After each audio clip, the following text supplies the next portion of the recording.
Welcome to Earth Archives. We all know that Magellan was the first explorer to complete a voyage around the world, but what about the second? Hardly any textbooks mention it, right? But he is by no means a fool, that is Sir Francis Drake, who is a hero in England, but regarded as evil in Spain. Today's program will talk about this legendary figure. Please help share and subscribe to the Earth Archives channel before the show starts, thank you. As early as the 15th century, the great navigator Columbus discovered the American continent with the sponsorship of Spain. Later, Magellan completed a circumnavigation of the world, which made Spain's understanding of the ocean far surpass that of other European countries. Spain was the first to enter the Americas, and the Portuguese entered India. In 1519, the Spanish found the legendary land of gold. After destroying the Aztecs and Incas, the two civilizations descended from the Mayans. They completely controlled the South American continent and the gold mines in Peru. In order to monopolize trade with Asia and the Americas, they blocked shipping routes and strictly prohibited all traffic from other countries. Non-Spanish ships did not even see the Pacific Ocean, and the Pacific Ocean became Spain's private sea. Although Britain, France and other countries had grievances, they dared not express their anger and had no choice but to share some of the oil and water through the slave trade. Francis Drake, English, Francis Drake, honorific, Sir Francis Drake, was born in a poor farmer's family in Devon, England. He worked as an apprentice to a sailor, and finally became a merchant ship captain, and his sponsor was the then Queen Elizabeth. Although Britain at that time had begun to transition to a capitalist period with rapid development of productivity, due to insufficient primitive accumulation, it could not be regarded as a maritime power. At that time, the maritime hegemon of Europe was Spain. In 1567, Drake's first expedition sailed from England, crossed the Atlantic Ocean, and reached the Caribbean Sea. In 1568, Drake and his cousin John Hawkins were engaged in the slave trade. They led 5 slave ships to Mexico. Due to the storm, the ships were severely damaged. At first, the Spanish governor allowed them to enter the port. However, a few days later, he suddenly ordered an attack and executed all the British crew members. Only Drake and Hawkins escaped from the tiger's mouth and saved their lives. From then on, he had a heart of hatred for Spain. He vowed to revenge Spain in his lifetime, thus determining the trajectory of his life. In 1572, Drake gathered a group of people to sneak across the Atlantic in a small boat and hid in the Isthmus of Panama. Like the explorers back then, they crossed the American continent and saw the vast Pacific Ocean for the first time. In the jungles of South America, after squatting for nearly a month, he robbed the mule team transporting gold and captured several Spanish galleons. He successfully returned to England and became a hero. The significance of this operation was not only to obtain gold, but more importantly, Drake proved that the Spanish were not inviolable. He was summoned by the Queen and quickly became her confidant. In 1577, he set out from England again and took the flagship, Golden Heart, straight to the coast of America, robbing Spanish merchant ships along the way. The Spaniards never dreamed that someone dared to make mischief in their own backyard. When they sent warships to pursue them, Drake had already fled to the south, but due to the Spanish blockade, he was unable to pass through the narrow Strait of Magellan. In a fierce storm, the Golden Deer was separated from other partners in the fleet and was blown 5 degrees southward. Since the Strait of Magellan was discovered, people have always believed that Tierra del Fuego to the south of the strait is part of the legendary southern continent.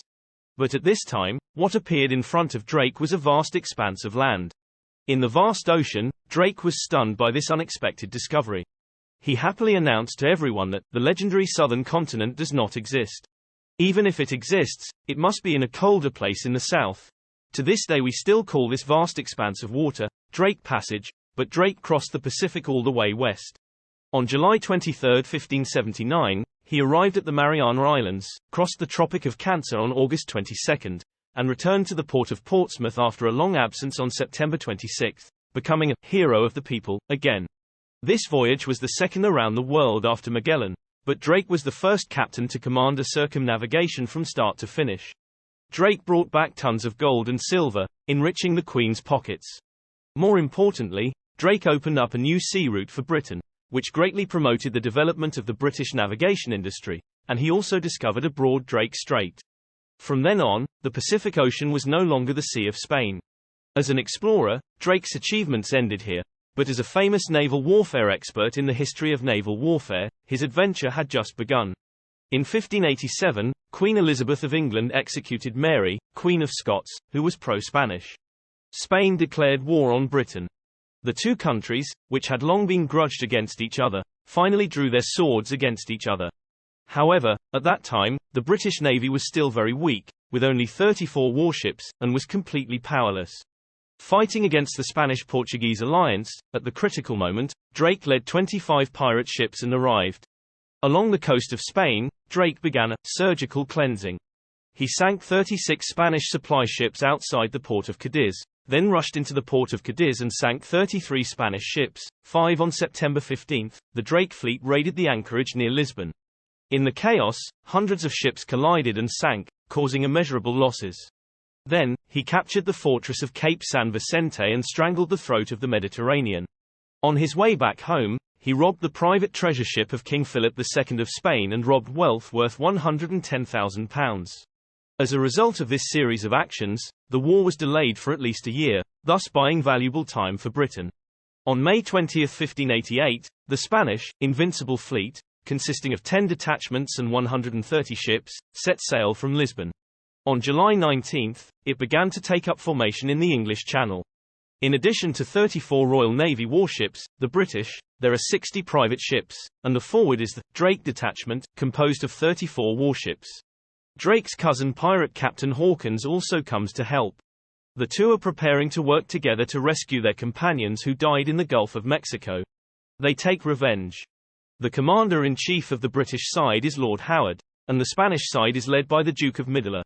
At this time, the Spanish warships are still mainly old-fashioned building ships. These ships are very large. In addition to sailors, they are also filled with infantry and firepower equipment. Mainly using heavy cannons, the Spanish Navy still uses the ancient horizontal formation tactics, which is to let the ships advance side by side, bombard them with bow cannons, and then approach the enemy ships for boarding battles. 17 years ago, the Spanish relied on this tactic to win the Battle of Lepanto, but at this time the British adopted more advanced tactics. Most of the British warships were light-hulled clippers, except for the sailors. Without any infantry, this kind of ship is flexible and light, easier to turn and advance, and completely abandons the backward method of border warfare. In Drake's words, things at sea must be solved by ships. It has nothing to do with infantry. In terms of firepower, the British used light long guns, mostly deployed on both sides. During battle, they used the column tactic, invented by Drake, where the ships were arranged end to end and bombarded with broadsides. This was a revolution in the history of naval warfare. From then on, artillery replaced infantry as the protagonist of naval warfare. In this way, the fate of the Spanish fleet's destruction was already doomed before the war began. On the morning of July 22, the British fleet took advantage of the favorable wind and wedged into the Spanish fleet in a single long line formation. Due to advanced tactics and flexible mobility, not a single ship was seized by the Spanish army. By July 25, Spain 1/10 of the ships have been lost, and the British side has joined forces with Lord Seymour's reinforcements to bring the total number of ships to 136. On the evening of July 28, under the advice of Drake and others, Howard ordered to take ancient fireship tactics. See, Battle of Red Cliff. The Spanish fleet was in chaos and could not maintain its formation, and the British ships took the opportunity to attack. From 9 a.m. to 6 p.m. on the 29th, the fleets of both sides mixed with each other without formation, shooting at each other in groups until there were no more shells. Spain lost nearly half of its ships and suffered 1,400 casualties. The army did not sink a single ship and suffered less than 100 casualties. This was the famous Anglo-Spanish naval battle in history. Since then, Spain has been in decline, and Britain has gradually replaced it as the maritime overlord. Drake was named Lord of England and boarded the sea. The highest peak in the history of robbery. For 33 years from 1937 to 1970, the British halfpenny, always featured Drake's golden heart as the pattern. There is a folk song in British culture called Drake's Drum, which basically means that if Britain is in trouble, as long as Drake's drum sounds again, he will definitely come back to solve Britain's troubles.